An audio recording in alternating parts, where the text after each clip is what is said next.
कैसे हो सब? Welcome all to the channel. Friends, as we all know कि हमने स्टार्ट करी है इंफॉर्मेशन टेक्नोलॉजी एक्ट 2000 की सीरीज। आज के इस पर्टिकुलर वीडियो में हम लोग कवर करेंगे सेक्शन नंबर 14 से लेकर के 18 तक। लेकिन इससे पहले जो सेक्शंस हो चुके हैं, अगर आपने वो वीडियो नहीं देखी तो ज़रूर देख लेना। उन सभी का लिंक आपको ये वाली वीडियो की डिस्क्रिप्शन में मिल जाएगा। तो चलिए फिर शुरू करते हैं हमारे आज के टॉपिक को। चलिए फ्रेंड्स, फिर सबसे पहले बात करते हैं सेक्शन नंबर 14 की, date is secure electronic record. Friends, ये सेक्शन पता क्या कहता है? कहते हैं चाहे कोई भी इलेक्ट्रॉनिक रिकॉर्ड है, ठीक है, अगर उसके ऊपर क्या है, आप एक सिक्योरिटी प्रोसीजर एक स्पेसिफिक टाइम पे अप्लाई कर देते हो। अब सिक्योरिटी प्रोसीजर बोले तो हो सकता है आपने डिजिटल सिग्नेचर कर दिया या इंक्रिप्शन लगाया, मतलब अब किसी भी तरह का अगर आप एक सिक्योरिटी प्रोसीजर अप्लाई कर देते हो इलेक्ट्रॉनिक रिकॉर्ड पर, तो वो जो रिकॉर्ड है ना, वो तब तक क्या है, सिक्योर ही माना जाएगा जब तक कि उसका वेरिफिकेशन नहीं हो जाता। एग्जाम्पल देखिए, फॉर एग्जाम्पल फ्रेंड्स, एक डॉक्यूमेंट है, ठीक है, उसके ऊपर क्या है, आपने मान लो डिजिटल सिग्नेचर करे। कब करे? 26 नवंबर 2024 को सुबह 10 बजे। ठीक है जी, आप इमेजिन करो एक डॉक्यूमेंट है, उसके ऊपर आपने डिजिटल सिग्नेचर कर दिए 26 नवंबर को सुबह 10 बजे। ठीक है फ्रेंड्स, तो फ्रेंड्स अब 26 नवंबर से के सुबह 10 बजे से लेकर के जब तक इस डॉक्यूमेंट की वेरिफिकेशन नहीं हो जाती, तब तक क्या है, ये सिक्योर इलेक्ट्रॉनिक रिकॉर्ड माना जाएगा। तो समझ गए आप, जब आपने उसके ऊपर एक सिक्योरिटी प्रोसीजर अप्लाई कर दिया, मान लो आपने डिजिटल सिग्नेचर कर दिया, तो जिस दिन जिस वक्त करा, उस दिन से लेकर के जब तक फिर उस इलेक्ट्रॉनिक रिकॉर्ड की वेरिफिकेशन नहीं हो जाती, उसको सिक्योर इलेक्ट्रॉनिक रिकॉर्ड ही माना जाएगा। लेकिन अब सपोज करो फ्रेंड्स, ये जो डॉक्यूमेंट है जिसके ऊपर आपने डिजिटल सिग्नेचर करे थे, वेरिफिकेशन से पहले तो इनको सिक्योर माना जा रहा था, लेकिन अगर सपोज करो आफ्टर वेरिफिकेशन पता चलता है कि इसमें कुछ अनऑथोराइज्ड चेंजेस की गई थी, तो उस दौरान फिर क्या है, ये जो डॉक्यूमेंट है वो सिक्योर नहीं माना जाएगा। समझ गए? क्योंकि असली रिजल्ट तो वेरिफिकेशन के बाद ही आएगा कि क्या है, लेकिन वेरिफिकेशन से पहले आप उसको तब तक सिक्योर मानोगे। आई होप आप सभी को ये वाला सेक्शन अच्छे से क्लियर हो गया। Now friends, let's talk about section number 15, that is secure electronic signature. Friends, अब ये सेक्शन पता क्या कहता है? कहते हैं जो इलेक्ट्रॉनिक सिग्नेचर होता है ना, उसको तभी सिक्योर माना जाएगा अगर दो कंडीशंस पूरी होती हैं। तो अरे अब ये कंडीशंस कौन सी है, चलिए इसके बारे में देखते हैं। तो सबसे पहली कंडीशन पता क्या है फ्रेंड्स? कहते हैं अगर आप क्या है डिजिटल सिग्नेचर कर रहे हो ना, तो उसका जो एक्सेस है वो सिग्नेटरी के पास ही होना चाहिए, किसी दूसरे पर्सन के पास नहीं। मतलब जो वो सिग्नेचर क्रिएट किए जा रहे हैं ना, वो पूरे के पूरे सिग्नेटरी के कंट्रोल में ही होने चाहिए। फॉर एग्जाम्पल, जस्ट इमेजिन करो फ्रेंड्स कि आप लोग क्या है अपनी प्राइवेट की का यूज़ करते हुए एक डिजिटल सिग्नेचर कर रहे हो, और ये जो प्राइवेट की है इसका एक्सेस सिर्फ आप ही के पास है, किसी दूसरे पर्सन के पास नहीं है। तो इस सिनेरियो में अब क्या है, जो इलेक्ट्रॉनिक सिग्नेचर है ना, क्योंकि वो पूरे आपके, आप सिग्नेटरी हो, आप साइन कर रहे हो, आपके ही कंट्रोल में हो रहा है, तो इस सिनेरियो में जो इलेक्ट्रॉनिक सिग्नेचर हैं उन्हें क्या है, सिक्योर माना जाता है। पहली कंडीशन समझ गए। दूसरी कंडीशन पता क्या है?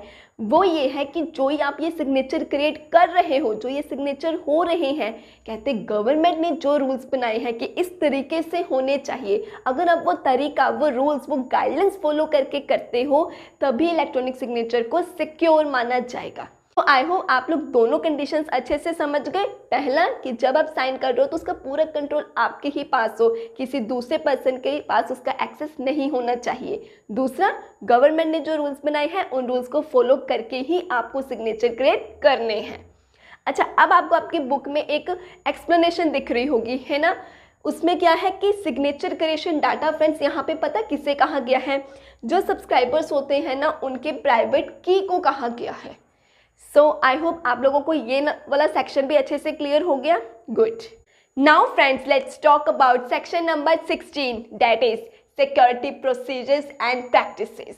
ये सेक्शन पता क्या कहता है फ्रेंड्स, देखो अभी अभी हमने सेक्शन 14 एंड 15 समझा है, राइट, समझ में भी आ गया आप लोगों को। तो ये सेक्शन हमें ये कह रहा है कि सेंट्रल गवर्नमेंट जो है ना वो सेक्शन 14 एंड 15 के लिए सिक्योरिटी प्रोसीजर्स प्रैक्टिसेस बना सकती है। बनाओ भाई बनाओ, लेकिन गवर्नमेंट को ये कहा गया है कि आपको कुछ बातें ध्यान में रखनी होगी। वो कौन सी?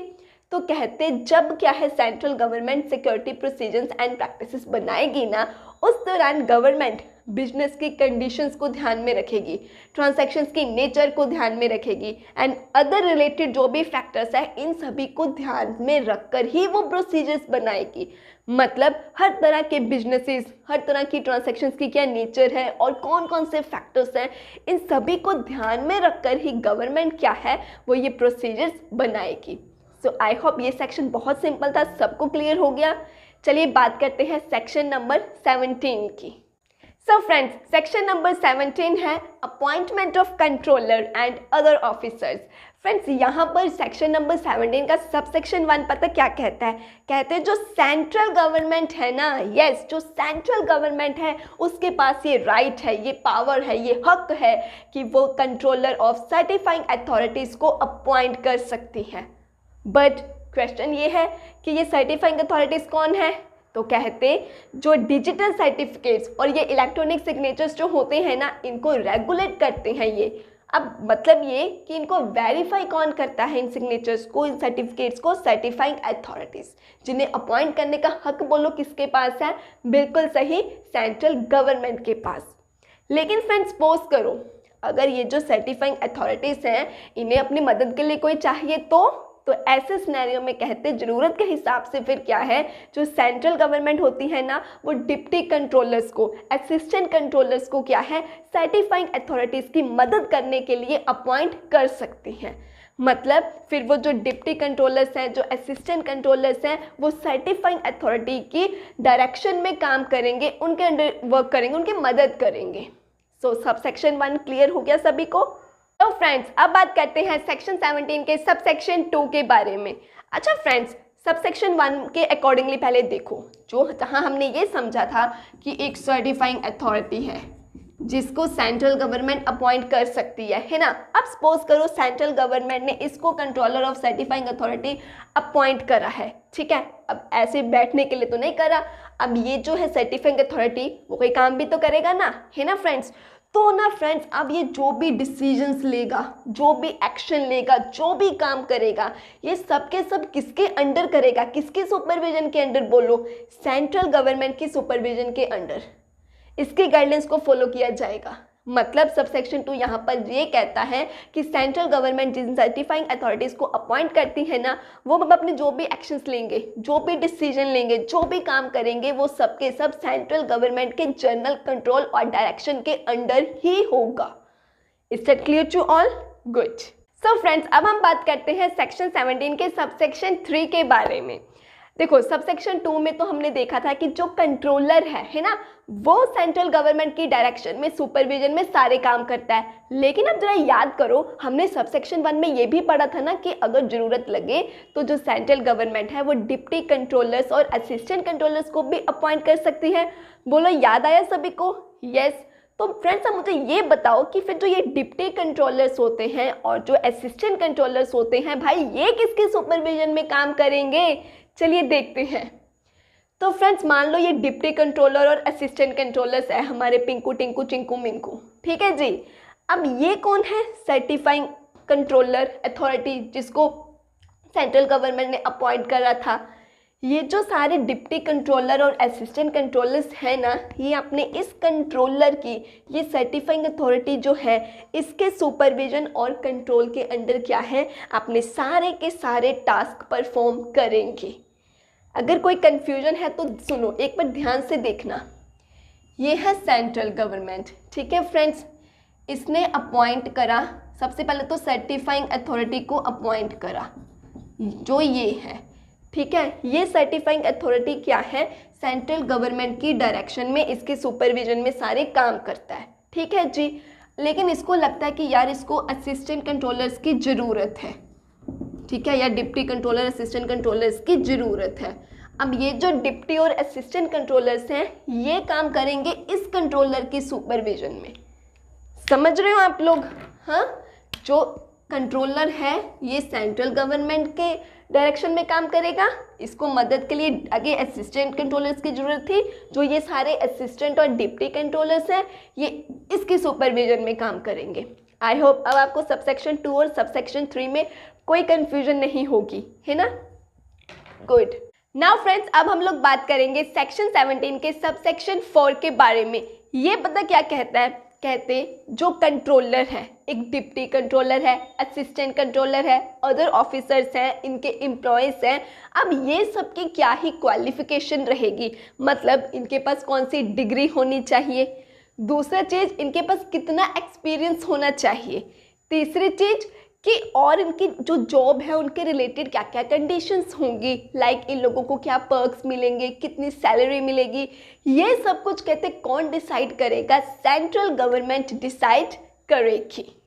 नाउ फ्रेंड्स, अब हम लोग देखते हैं कि सेक्शन नंबर 17 के सबसेक्शन 5 में क्या कहा गया है। लेकिन उसके लिए ना मिलिए इस पिंकू से। यहाँ पर ये पिंकू क्या बना है? तो फ्रेंड्स पिंकू है कंट्रोलर। यस, अब कहते इस कंट्रोलर का कोई ऑफिस भी तो होगा ना। अब जो ऑफिस है उसका हेड ऑफिस कहाँ होगा, ब्रांच ऑफिस कहाँ इस्टेब्लिश करना है, ये कौन डिसाइड करेगा? तो कहते ये डिसाइड करेगी सेंट्रल गवर्नमेंट। तो सिंपल है, यहाँ पे यही बोला गया है कि कंट्रोलर के जो ऑफिसेस हैं, मतलब उनका हेड ऑफिस, उनका ब्रांच ऑफिस किस जगह पे इस्टेब्लिश करने हैं, ये डिसाइड करने का जो हक है ना वो सेंट्रल गवर्नमेंट के पास है। सो आई होप आपको ये भी क्लियर हो गया। तो चलिए अब देखते हैं कि सेक्शन 17 का सबसेक्शन 6 क्या कहता है। वो पता क्या कहता है? कहते जो ये कंट्रोलर है हमारा पिंकू, इसका जो ये ऑफिस है, इसके ऑफिस का अपना एक ऑफिशियल सील होना चाहिए, स्टैंप, जिसे आप छापा भी बोलते हो, वो स्टैंप होनी चाहिए। क्यों? ताकि जो भी डॉक्यूमेंट्स के ऊपर जब वो ऑफिशियल सील लगेगी तो उनकी जो ऑथेंटिसिटी है, जो वैलिडिटी है, वो प्रूव हो सके। जैसे कि जब आप लोग एग्जाम देते थे तो एग्जाम शीट के ऊपर हमारी स्कूल कॉलेज का वो लगता था ना एक स्टैंप, है ना, वो होता है ऑफिशियल सील। उससे क्या है, उस एग्जाम पेपर की क्या है, ऑथेंटिसिटी प्रूव होती है, राइट। उसी तरह से क्या है, कहते कंट्रोलर के ऑफिस का भी एक ऑफिशियल सील होना चाहिए, ताकि जब वो सील डॉक्यूमेंट्स के ऊपर लगेगी तो वो डॉक्यूमेंट्स की ऑथेंटिसिटी प्रूव होगी।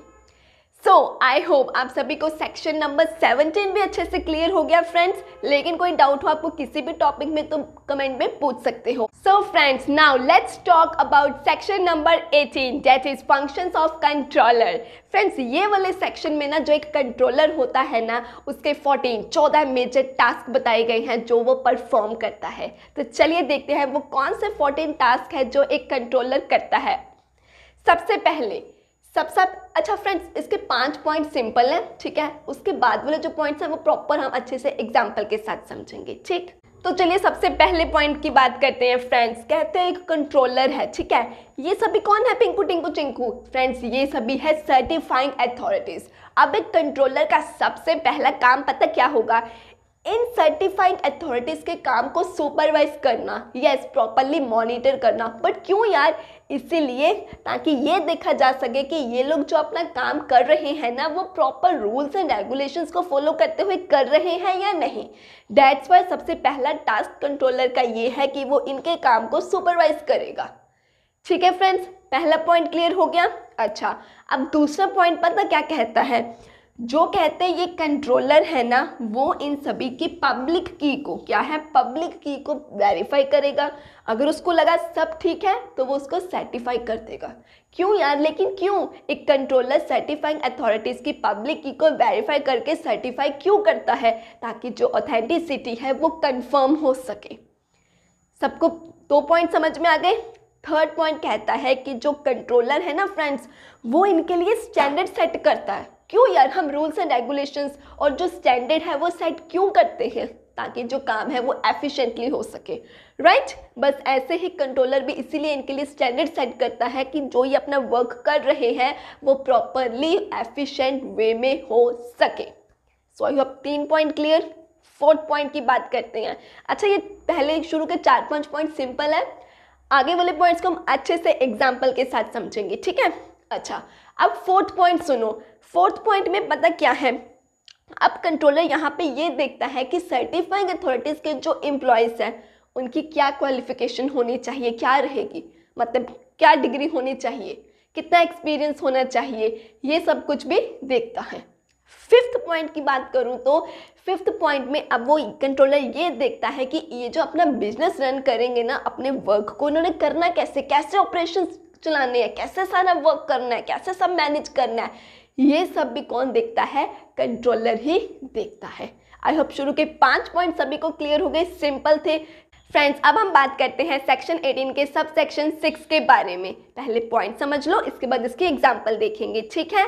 तो ये पॉइंट पता क्या कहता है फ्रेंड्स, कहते जो कंट्रोलर है ना वो ये डिसाइड करेगा कि जो सर्टिफाइंग अथॉरिटीज़ है ना वो अपने एडवर्टाइजमेंट्स और मार्केटिंग मटेरियल्स को किस तरह से यूज़ करेगा। मतलब जो सर्टिफाइंग अथॉरिटीज़ होती हैं ना फ्रेंड्स, वो अगर अपने इलेक्ट्रॉनिक सिग्नेचर सर्टिफिकेट्स या फिर जो पब्लिक की है उन्हें कहते अगर क्या है वो रिटर्न में, प्रिंटेड में या फिर विजुअल मटेरियल में पब्लिश और डिस्ट्रीब्यूट करना चाहते हैं तो उसमें क्या इंफॉर्मेशन होगी, किस टाइप की चीज़ें उसमें मेंशन होगी, ये सब कौन डिसाइड करेगा, ये कंट्रोलर डिसाइड करेगा। अब देखते हैं एग्जाम्पल इसकी, ठीक है। For example friends, certifying authority जो है ना वो अपने सर्विसेज की क्या है एडवर्टाइजमेंट देना चाहती है, ठीक है जी। अब वो जो एडवर्टाइजमेंट देना चाहती है ना, उस एडवर्टाइजमेंट में कौन कौन से इमेज ऐड होगी या कौन सा अपने कंटेंट ऐड करना है या क्या चीज़ उसमें अवॉइड करनी है ऐड करने से, ये सब डिसाइड कौन करेगा फ्रेंड्स, कंट्रोलर डिसाइड करेगा। क्यों, ताकि जो पब्लिक है उनके पास प्रॉपर ट्रांसपेरेंट इंफॉर्मेशन पहुंचे, सो डैट कि जब एडवर्टाइजमेंट करी जा रही है उस दौरान क्या है जो सर्टिफाइंग अथॉरिटीज़ है ना वो कोई भी मिसलीडिंग या फॉल्स इंफॉर्मेशन जनता तक ना पहुंचा दे।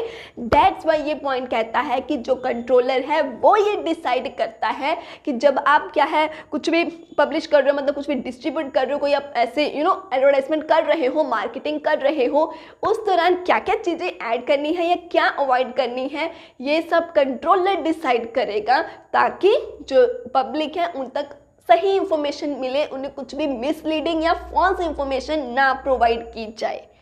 सो आई होप आपको इसका सबसेक्शन 6 सभी को क्लियर हो गया।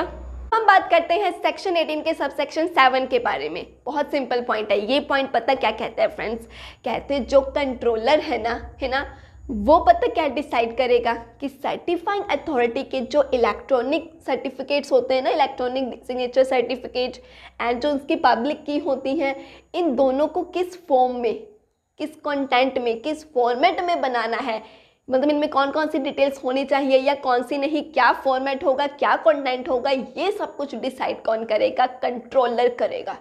आई होप क्लियर, बहुत सिंपल था ये वाला पॉइंट। बात करते हैं नेक्स्ट पॉइंट की। अच्छा, तो सेक्शन 18 का अब सबसेक्शन 8 पता क्या कहता है फ्रेंड्स, ये कहता है सर्टिफाइंग अथॉरिटीज है ना। फ्रेंड्स बताओ मुझे, क्या ये अपने अकाउंट्स प्रिपेयर करते होंगे? बिल्कुल करते होंगे। अच्छा, तो अब ये जो इनके अकाउंट्स हैं इन्हें मेंटेन कैसे करना है, रिकॉर्ड कैसे किया जाएगा, कौन कौन से अकाउंटिंग प्रैक्टिसेस इन्हें फॉलो करनी होगी, अपने अकाउंट्स को अपडेट कैसे करना है या फिर इन्हें ऑडिट किस तरीके से करवाना है, कहते हैं अब ये कौन डिसाइड करेगा, ये भी कंट्रोलर ही डिसाइड करेगा कि एक सर्टिफाइंग अथॉरिटी जो है वो अपने अकाउंट्स को कैसे मेंटेन करे, कैसे उनको ऑडिट कराए, अपडेट करवाए, ये सब कुछ कौन डिसाइड करेगा कि मतलब जो अकाउंट्स की प्रेपरेशन है, जो रिकॉर्डिंग है, जो ऑडिटिंग है, जो अपडेटिंग है, ये सब कुछ करना किस मैनर में है, किस तरीके से है, ये काम डिसाइड करने का किसका है, कंट्रोलर का। Is that clear to all? Good. Now friends अब हम लोग बात करते हैं सेक्शन 18 के सबसेक्शन 9 के बारे में। अच्छा यार, अभी हमने सबसेक्शन 8 में क्या समझा कि जो कंट्रोलर है वो ये डिसाइड करता है कि अकाउंट्स को कैसे मेंटेन करना है। उसमें हमने ये बात भी पढ़ी थी ना कि अकाउंट्स को ऑडिट कैसे करना है, ये भी डिसाइड करता है कंट्रोलर, राइट? याद आया सबको? यस। अच्छा यार, अब ने ये तो देख लिया कि अकाउंट्स को ऑडिट कैसे करना है, ये डिसाइड करेगा कंट्रोलर, ठीक है जी। लेकिन यार ऑडिट करने के लिए ऑडिटर भी तो अपॉइंट किए जाएंगे। बिल्कुल। अब इनको अपॉइंट कैसे करना है ये कौन डिसाइड करेगा? बड़े स्मार्ट हो आप लोग, बिल्कुल सही, कंट्रोलर ही डिसाइड करेगा। तो ये सब सेक्शन कहता है कि जो कंट्रोलर है ना वो ये डिसाइड करेगा कि जो ऑडिटर्स हैं उनको कैसे अपॉइंट किया जाएगा, मतलब किस क्राइटेरिया के बेसिस पे उनको सिलेक्ट किया जाएगा। दूसरा, यार अब मुझे एक बात बताओ, आप लोग, जो भी ऑडिटर आएगा वो अपने काम का पैसा तो लेके जाएगा, तो उनको पेमेंट कितनी देनी है, उनको उनके काम की कितनी सैलरी देनी है या कितनी पेमेंट देनी है, ये भी कौन डिसाइड करेगा? ये भी कंट्रोलर ही डिसाइड करेगा। वेरी गुड, आई होप आपको ये पॉइंट भी अच्छे से क्लियर हो गया। सो फ्रेंड्स, अब हम बात करते हैं सेक्शन 18 के सबसेक्शन 10 के बारे में। लेकिन उससे पहले ना यार, तुम इन 3 जनों से मिलो। ये पता कौन है? पिंकू टिंकू चिंकू। अरे ये पिंकू टिंकू चिंकू कौन है? ये है सर्टिफाइंग अथॉरिटीज। हाँ जी, आपको पता है क्या, ये तीनों ना एक इलेक्ट्रॉनिक सिस्टम को सेटअप करना चाहते हैं। बिल्कुल, अब हो सकता है वो जो एक सॉफ्टवेयर हो कोई जो ये सेटअप करना चाहते हैं, राइट। अच्छा, कहने का बात ये है कि 3 सर्टिफाइंग अथॉरिटीज हैं जो कि एक इलेक्ट्रॉनिक सिस्टम को सेट करना चाहते हैं। अब इस सिस्टम को कैसे ऑपरेट करना है यार, कौन डिसाइड करेगा? बिल्कुल, कंट्रोलर डिसाइड करेगा। अच्छा, मैंने आपको बताया कि ये 3 जाने हैं, मतलब ये है मल्टीपल सर्टिफाइंग अथॉरिटीज, राइट। ठीक है, तो आपने ये तो समझ लिया कि मल्टीपल सर्टिफाइंग अथॉरिटीज के केस में अगर ये लोग कोई इलेक्ट्रॉनिक सिस्टम सेट करना चाहते हैं तो कंट्रोलर आता है डिसाइड करने के लिए कि वो सिस्टम को कैसे ऑपरेट करना है, और तो और वो इन स्पॉट पे करेगा उस प्रोसेस को करने के दौरान। अच्छा, लेकिन फ्रेंड्स अब जरा आप लोग सोचो, अगर ये चिंकू नहीं होता, ये टिंकू भी नहीं होता, सिर्फ और सिर्फ पिंकू होता, मतलब सिंगल सर्टिफाइंग अथॉरिटी होता, तो क्या सिंगल सर्टिफाइंग अथॉरिटी के दौरान अगर एक सिंगल सर्टिफाइंग अथॉरिटी, अगर मुझे बता दो आप लोग, अगर ये क्या है इलेक्ट्रॉनिक सिस्टम को सेटअप करना चाहता तो उस सिस्टम को कैसे ऑपरेट करना है, क्या यहाँ पर कंट्रोलर इस बात को डिसाइड करने के लिए बीच में आता? बिल्कुल। तो हमारा ये सब सेक्शन यही कहता है कि चाहे सिंगल सर्टिफाइंग अथॉरिटी हो चाहे मल्टीपल, अगर वो इलेक्ट्रॉनिक सिस्टम सेट कर रहे हैं तो उसको कैसे ऑपरेट करना है, सब कैसे करना है, कौन डिसाइड करेगा? कंट्रोलर। सो आई होप आपको ये पॉइंट भी अच्छे से क्लियर हो गया होगा, है ना फ्रेंड्स? गुड। सो फ्रेंड्स, अब बात करते हैं हम नेक्स्ट पॉइंट के बारे में, लेकिन फिर से एक बार मिलिए पिंकू टिंकू चिंकू से। ये तीनों कौन है? ये तो आप समझ गए हो, यस, ये है सर्टिफाइंग अथॉरिटीज। अच्छा, अब जरा इनसे मिलिए, ये कौन है? जय वीरू संता बंता। अरे ये कौन है? ये तो आपको पता है कि सर्टिफाइंग अथॉरिटीज हैं, लेकिन ये कौन है? ये पता कौन है फ्रेंड्स? ये है पिंकू टिंकू चिंकू के सब्सक्राइबर्स, मतलब जो इनकी क्या है सर्विसेज ले रहे हैं। क्लियर? जैसे मैं आपकी टीचर हूँ और आप लोग यहाँ पे मेरे सब्सक्राइबर्स हो ना, यूट्यूब पे आप मेरी सर्विसेज ले रहे हो ना, बस उसी तरह से ही ये जय वीरू और संता बंता पिंकू टिंकू चिंकू के क्या है सब्सक्राइबर्स हैं। ओके, अब कहते हैं फिर यहाँ पे कंट्रोलर का क्या रोल है? कंट्रोलर क्या है? ये डिसाइड करेगा कि ये सर्टिफाइंग अथॉरिटीज और जो ये सब्सक्राइबर्स है ना, ये आपस में कैसे डील करेंगे, इनके आपस में इंट्रैक्शन कैसे बने। मतलब कंट्रोलर ये डिसाइड करेगा कि ये जो सर्टिफाइंग अथॉरिटीज है ना, वो किस तरह से अपने सब्सक्राइबर को सर्विसेज प्रोवाइड करेंगे, कैसे उनकी क्वेरीज को हैंडल करेंगे, कैसे क्या है उनको सपोर्ट प्रोवाइड करेंगे। तो इन सब के लिए क्या है, जो कंट्रोलर है वो रूल्स एंड गाइडलाइंस बनाएगा। वाई? ताकि ये सभी जो सब्सक्राइबर्स हैं इनको क्या है फेयर और ट्रांसपेरेंट सर्विसेज मिल सके, ताकि बाद में किसी भी तरह की कोई मिसअंडरस्टैंडिंग ना हो और कोई भी इश्यू क्रिएट ना हो। सो आई होप आपको ये पॉइंट भी सबको अच्छे से क्लियर हो गया।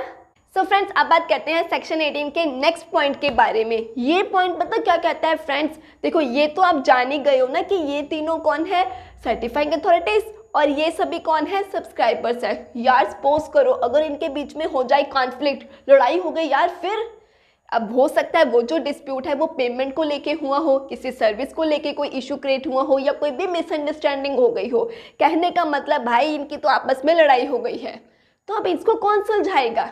Yes, controller. तो मतलब अगर सर्टिफाइंग अथॉरिटीज़ और कौन है ये हमारे सब्सक्राइबर्स, सॉरी, जो ये सब्सक्राइबर्स हैं, इनके बीच में अगर किसी तरह का कोई कॉन्फ्लिक्ट अराइज होता है कहते, तो कंट्रोलर की ये जिम्मेदारी बनती है कि वो एकदम फेयर सोल्यूशन जो है वो प्रोवाइड करे और इनके बीच का जो वो झगड़ा है उसको ख़त्म करे। Is it clear to all? Good. अच्छा, तो फ्रेंड्स अब सेक्शन 18 के अगले पॉइंट के बारे में बात करते हैं, जो कि बहुत सिंपल है। वो पता क्या कहते हैं? कहते हैं ये जो कंट्रोलर है ना, वो ये स्पेसिफाई करेगा कि ये जब सर्टिफाइंग अथॉरिटीज़ है ना फ्रेंड्स, जब ये अपना काम कर रहे हैं ना, तो अपने काम के दौरान इन्हें कौन कौन सी रिस्पॉन्सिबिलिटीज़ को, कौन कौन सी बातों को ध्यान में रखना होगा। क्यों? ताकि इनका जो काम है वो लीगल रहे, ताकि जो इनका काम है वो प्रॉपरली ट्रांसपेरेंट रहे। ठीक है, तो अपने काम के वक्त आपको किन किन बातों का ध्यान रखना है, क्या क्या आपको रिस्पॉन्सिबिलिटीज़ का ध्यान रखना है, ये कौन स्पेसिफाई करता है? कंट्रोलर। क्लियर? अब बच्चा हमारा एक पॉइंट करते हैं उसके बारे में बात, लेकिन उससे पहले आप सबसे एक छोटी सी रिक्वेस्ट है, अभी तक वीडियो को लाइक नहीं करा तो लाइक कर दीजिए, चैनल पर नए हैं तो चैनल को सब्सक्राइब कर दीजिए। तो चलिए फ्रेंड्स, फिर करें बात अब लास्ट पॉइंट की। ठीक है, तो फ्रेंड्स लास्ट पॉइंट पता क्या कहता है? कहते हैं जो कंट्रोलर है ना यार, अब वो ये पिंकू टिंकू चिंकू का क्या है, डाटाबेस तैयार करेगा। अब हमारे पिंकू टिंकू चिंकू कौन थे? बिल्कुल सही, ये है हमारे सर्टिफाइंग अथॉरिटीज। ओके, लेकिन ना आप लोग मुझे अब ये बताओ, अगर आप किसी सर्टिफाइंग अथॉरिटीज की सर्विसेज लेना चाहते हो, खुद सोचो यार, आप चाहते हो ना कि जिसकी आप सर्विसेज लेना चाह रहे हो उसके बारे में आपको जानकारी हो, राइट? तो इसीलिए क्या है, जो कंट्रोलर है ना फ्रेंड्स, वो सर्टिफाइंग अथॉरिटीज का डाटाबेस प्रिपेयर करता है। अब उस डाटाबेस में क्या पूरा रिकॉर्ड होगा, मतलब किस बारे में रिकॉर्ड? उसमें सर्टिफाइंग अथॉरिटीज ने जो काम किए हैं, जो सर्टिफिकेट्स दिए हैं, और भी जितनी अदर इंपॉर्टेंट डिटेल्स हैं वो सब मेंशन होगी। और वो जो डाटाबेस है ना, वो पब्लिक के लिए असेसेबल होगा, मतलब पब्लिक उसको देख सकती है। मतलब अगर कोई भी पर्सन या कोई भी ऑर्गेनाइजेशन सर्टिफाइंग अथॉरिटीज के सर्विसेज लेना चाहता है और वो पहले उसके बारे में जानकारी लेना चाहता है, तो वो उस डाटाबेस से ले सकता है। सो आई होप आपको ये पॉइंट भी क्लियर। सो फ्रेंड्स, हमारा आज का ये टॉपिक होता है कंप्लीट। कोई भी डाउट हो तो कमेंट सेक्शन में पूछ सकते हैं। मिलते हैं अपकमिंग वीडियो में, तब तक के लिए टेक केयर, बाय बाय।